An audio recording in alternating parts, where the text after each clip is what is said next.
नमस्कार दोस्तों, कैसे हैं आप। आज हम पढ़ेंगे मध्य प्रदेश की राज्य व्यवस्था के बारे में। तो सबसे पहले हम जानेंगे कि राज्य व्यवस्था होती क्या है। फिर इसको हम मध्य प्रदेश के संदर्भ में जानेंगे कि राज्य व्यवस्था क्या होती है, कहाँ शुरू होती है, कौन कौन इसमें सदस्य होते हैं, इसके क्या क्या कार्य होते हैं। तो नमस्कार दोस्तों, मैं अतुल अग्निहोत्री आप सभी का स्वागत करता हूं आपके अपने YouTube channel Eklavya academy a way of success. तो दोस्तों, आज हम पढ़ेंगे मध्य प्रदेश की राज्य व्यवस्था के बारे में। तो जल्दी से वीडियो को लाइक और सब्सक्राइब कर दीजिए और वीडियो में अंत तक जुड़े रहें। ठीक है दोस्तों, और वीडियो को शेयर करना ना भूलें और बेल आइकन दबा दें ताकि नोटिफिकेशन आपके पास तक पहुंचता रहे। तो हम जानेंगे मध्य प्रदेश की राज्य व्यवस्था के पहले कि राज्य व्यवस्था होती क्या है। तो दोस्तों, राज्य व्यवस्था दो शब्दों से मिलकर बना है, एक है राज्य और दूसरी है व्यवस्था। तो पहले समझेंगे कि राज्य क्या होता है। तो राज्य कुछ चीज़ों से मिलकर बना होता है, जिसमें आपका आता है भूभाग, जनसंख्या, सरकार और संप्रभुता। देखिए, किसी देश के पास अगर कोई भूभाग है तो उसके राज्य में आएगा, जनसंख्या है तो उसके राज्य में आएगी, सरकार है तो उसके राज्य में आएगी और संप्रभुता है तो राज्य में आएगी। अब अपन यहाँ समझते हैं कि संप्रभुता का मतलब क्या होता है। संप्रभुता का मतलब होता है निर्णय लेने की पूर्णतः स्वतंत्रता। मतलब कोई भी राज्य अपने आंतरिक एवं बाह्य निर्णय लेने के लिए क्या है, पूर्णतः स्वतंत्र है, वह किसी के अधीन नहीं है। तो क्या 1947 के पहले अपने देश में राज्य की व्यवस्था थी? अब इसको समझते हैं। देखिए, 1947 के पहले अपने देश में क्षेत्र भी था, जनसंख्या भी थी, सरकार भी थी, लेकिन क्या संप्रभुता थी? क्या 1947 के पहले भारत अपने निर्णय खुद ले रहा था? तो इसमें हम कहेंगे भारत 1947 के पहले भारत अपना एक राज्य क्षेत्र नहीं था, वह दूसरे के अधीन था। अब आते हैं व्यवस्था। तो व्यवस्था क्या होता है? व्यवस्था एक नियमों का समूह होता है। तो इसको और अच्छे से समझेंगे तो मौलिक नियमों का समूह को क्या कहते हैं अपन? संविधान कहते हैं। तो यहाँ से क्या उत्पत्ति होती है? संविधान की उत्पत्ति होती है। अब अपन संविधान को समझेंगे कि संविधान क्या होता है। तो किसी राज्य की व्यवस्था को समुचित एवं सुचारू रूप से चलाने के लिए जिन दस्तावेजों की जरूरत होती है उसे क्या कहते हैं? संविधान कहते हैं। अब किसको चलाने के लिए? राज्य की व्यवस्था के शासन को चलाने के लिए जिसकी आवश्यकता होती है, लिखित दस्तावेज जो है वो क्या है? संविधान है। अब संविधान दो प्रकार से होता है, एक होता है लिखित संविधान और एक होता है अलिखित संविधान। लिखित संविधान वह संविधान है जिसमें सभी चीज़ों का लिखित वर्णन किया गया, जैसे कि भारत। और अलिखित संविधान क्या है? जिसमें चीज़ों को लिखकर नहीं वर्णित किया गया, नियमों को लिखकर वर्णित नहीं किया गया, जैसे कि इंग्लैंड। अब भारतीय संविधान के भाग 6 में अपन क्या पढ़ेंगे? राज्य व्यवस्था। इसी राज्य व्यवस्था में अपना भी एक मध्य प्रदेश क्या है? राज्य है। इसी में हम पढ़ेंगे मध्य प्रदेश की राज्य व्यवस्था के बारे में जानकारी। तो चलिए शुरू करते हैं मध्य प्रदेश की राज्य व्यवस्था। तो सबसे पहला राज्य विधायिका। अनुच्छेद 168 के तहत राज्य विधायिका में राज्यपाल, विधान परिषद व विधानसभा सम्मिलित होंगे। तो राज्य विधायिका किससे किससे मिलकर बनती है? राज्यपाल, विधान परिषद और विधानसभा। लेकिन आपके भारत में सभी राज्यों में विधान परिषद नहीं है, केवल 6 राज्यों में विधान परिषद है। पहले 7 थे, लेकिन अब जम्मू कश्मीर राज्य नहीं है, तो अब केवल 6 राज्यों में विधान परिषद बची है। तो विधान परिषद का गठन कैसे होता है? तो संबंधित राज्य की विधानसभा द्वारा अगर संकल्प पारित करके दिया जाता है तो संसद द्वारा विधान परिषद का गठन हुआ जाता है।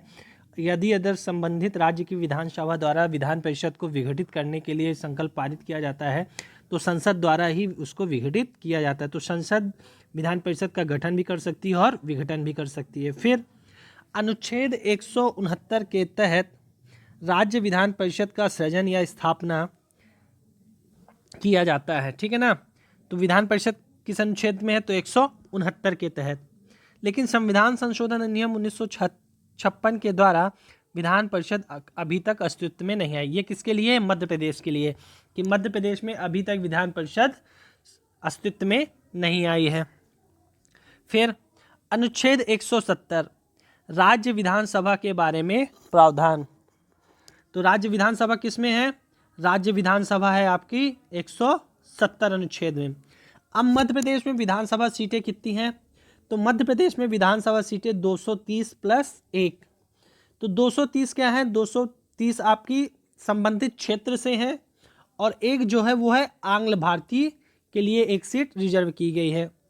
फिर इस 230 में सीटों में अनुसूचित जाति के लिए 35 सीटें आरक्षित की गई हैं, और अनुसूचित जनजाति के लिए 47 सीटें आरक्षित की गई हैं। फिर आगे चलते हैं, विधानसभा भवन। तो मध्य प्रदेश का विधानसभा भवन कहाँ है, अरेरा हिल्स में स्थित इंदिरा गांधी विधानसभा भवन, जो आपका भोपाल में स्थित है। पूर्व में इसको मिंटो हॉल कहा जाता था। तो ये क्वेश्चन यहाँ से बनता है कि विधानसभा भवन को पूर्व में किस नाम से जाना जाता था, तो मिंटो हॉल के नाम से जाना जाता है। वर्तमान में क्या नाम इसका, इंदिरा गांधी विधानसभा भवन। अब इस भवन के वास्तुकार कौन है, तो इस भवन के वास्तुकार हैं आपके चार्ल्स कोरिया। ये भी एक क्वेश्चन यहाँ से बनता है कि विधानसभा भवन के वास्तुकार कौन है, तो चार्ल्स कोरिया हैं। फिर ये तीनों पॉइंट यहाँ पे इम्पोर्टेंट है। प्रवेश द्वार पर सूर्य कुंड अंकित है, भवन के द्वार पर जीव वृक्ष अंकित है, दीवारों पर आदिवासी भित्ति चित्रों का अंकलन है, जिसे जनगण श्याम ने अंकित किया था। ये तीनों पॉइंट आपके मेंस के हिसाब से अगर 3 नंबर में आता है कि विधानसभा के बारे में लिखिए, तो यहाँ से आप 3-4 पॉइंट लिख सकते हैं, ठीक है। और जो दीवारों पर भित्ति चित्र है उन्हें किसने बनाया था, तो जनगण श्याम ने अंकित किया था। फिर मध्य प्रदेश में लोकसभा की सीटें कितनी हैं, तो लोकसभा की सीटें 29 हैं। इसमें से अनुसूचित जाति के लिए कितनी आरक्षित हैं, तो 4 हैं, और अनुसूचित जनजाति के लिए कितनी आरक्षित हैं, तो 6 आरक्षित हैं। फिर अनुसूचित जाति निर्वाचन क्षेत्र कौन कौन से हैं, उज्जैन, देवास, शाजापुर, भिंड और टीकमगढ़।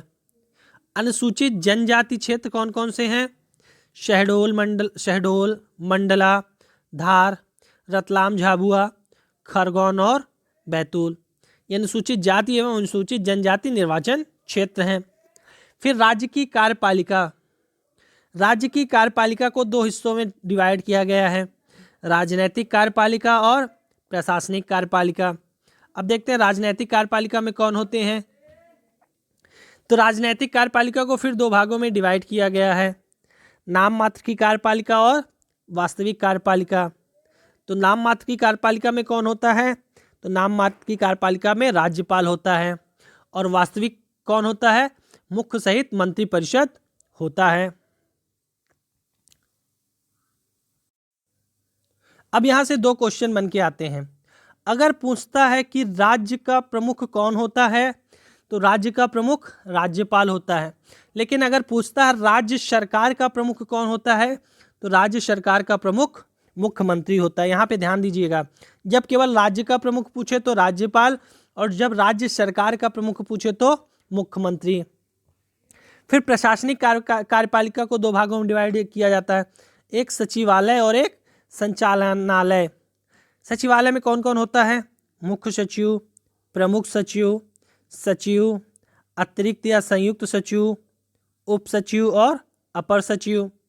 और संचालनालय में कौन कौन होता है, संचालक, अपर संचालक, संयुक्त संचालक, उप संचालक और सहायक संचालक। फिर आगे चलते हैं, राजनीतिक कार्यपालिका। अब राजनीतिक कार्यपालिका में कौन कौन होते हैं, तो अनुच्छेद 154 के अनुसार सबसे पहले राज्य का प्रमुख कौन होता है, तो राज्य का प्रमुख राज्यपाल होता है। जैसे देश का प्रमुख कौन होता है, राष्ट्रपति होता है, उसी प्रकार किसी राज्य का प्रमुख कौन होता है, राज्यपाल होता है। तो अनुच्छेद 154 के अनुसार राज्यपाल राज्य कार्यपालिका का संवैधानिक प्रमुख होता है, ठीक है ना। अभी मैंने बताया था राज्य का प्रमुख कौन होता है, तो राज्य का प्रमुख राज्यपाल होता है। इसकी नियुक्ति राष्ट्रपति द्वारा केंद्र के निर्देश पर की जाती। तो राज्यपाल की नियुक्ति कौन करता है? राष्ट्रपति करता है। इसका कार्यकाल कितना होता है? तो कार्यकाल 5 वर्ष होता है। तो कार्यकाल वैसे सामान्यतः जो बोले तो 5 वर्ष होता है, किंतु यह राष्ट्रपति के प्रसाद पर्यंत तक अपने पद पर बना रहता है। ठीक है। तो वर्तमान मध्य प्रदेश के राज्यपाल कौन है? तो वर्तमान मध्य प्रदेश के राज्यपाल लालजी टंडन है। किस क्रम के हैं? तो 28वें क्रम के हैं। पहली महिला राज्यपाल मध्य प्रदेश की कौन थी? तो सरला ग्रेवाल। कब थी? 1989 से 90 के बीच में ये थी। फिर आपातकाल के समय मध्य प्रदेश में कौन कौन राज्यपाल था? तो सत्यनारायण सिन्हा 1977 में थे। एच.एम. पुनाचा कब थे? 1980 में थे। कुंवर महमूद अली खान कब थे? 1993 में। इनको याद रखिएगा, एमपीपीएससी कैसे क्वेश्चन दे रहा है कि निम्नलिखित में से कौन सा नहीं था या निम्नलिखित में से कौन से हैं। तो कोई नाम दे देता, उनमें से अलग करना। ठीक है। फिर न्यायाधीश जो कार्यवाहक राज्यपाल बने, तो न्यायाधीश पीवी दीक्षित 1966 में, न्यायाधीश जीपी सिंह 1981 एवं 1983, यहाँ एवं है। फिर न्यायाधीश एनडी ओझा 1987 में। अब अनुच्छेद 163 के अनुसार राज्यपाल को उसके कार्यों में परामर्श व सलाह देने के लिए मंत्रिपरिषद होगी, जिसका प्रमुख कौन होगा? मुख्यमंत्री। तो मंत्रिपरिषद किस अनुच्छेद में होगी? 163 में। फिर अनुच्छेद 164 के अनुसार मुख्यमंत्री की नियुक्ति राज्यपाल करेगा, वह मुख्यमंत्री की सलाह पर अन्य मंत्रियों की नियुक्ति करेगा। तो राज्यपाल स्वतंत्र होता है किसी भी व्यक्ति को मुख्यमंत्री नियुक्त करने के लिए। यहाँ पे मुख्यमंत्री का चयन नहीं होता, यहाँ पे मुख्यमंत्री का क्या होती है? नियुक्ति होती है। तो वैसे नॉर्मली देखा जाए तो बहुमत दल का नेता ही क्या बनता है? आपका मुख्यमंत्री बनता है। ठीक है। फिर आगे चलते हैं। तो 2 बार मुख्यमंत्री चुने जाने वाले व्यक्ति कौन कौन हैं? भगवंत राय मंडलोई, कैलाश नाथ काटजू, मोतीलाल वोरा, प्रकाश चंद्र सेठी और दिग्विजय सिंह।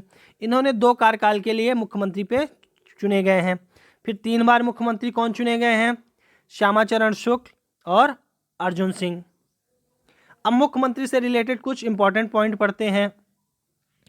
सबसे लंबे कार्यकाल वाले मुख्यमंत्री कौन थे? तो आपके शिवराज सिंह चौहान थे, जो वर्तमान में मुख्यमंत्री पद पर हैं और 4थी बार चुने गए हैं। फिर सबसे छोटे कार्यकाल के लिए मुख्यमंत्री कौन थे? तो अर्जुन सिंह थे, जो मात्र 1 दिन के लिए मुख्यमंत्री बने थे। फिर सबसे कम कार्यकाल व्यक्तिगत में देखा जाए तो राजा नरेश चंद्र सिंह का था, जो मात्र 13 दिन के लिए मुख्यमंत्री बने थे। पहली महिला मुख्यमंत्री कौन थी? तो उमा भारती थी। पहले मुख्यमंत्री जिन्होंने 5 साल का कार्यकाल पूरा किया तो कौन थे? कैलाश नाथ काटजू। फिर पद पर रहते हुए जिसकी मृत्यु हुई थी तो कौन थे वो? रविशंकर शुक्ल थे। यहाँ से आपका कोई भी क्वेश्चन बन सकता है, इसलिए इम्पोर्टेंट फैक्ट है। फिर आगे चलते हैं।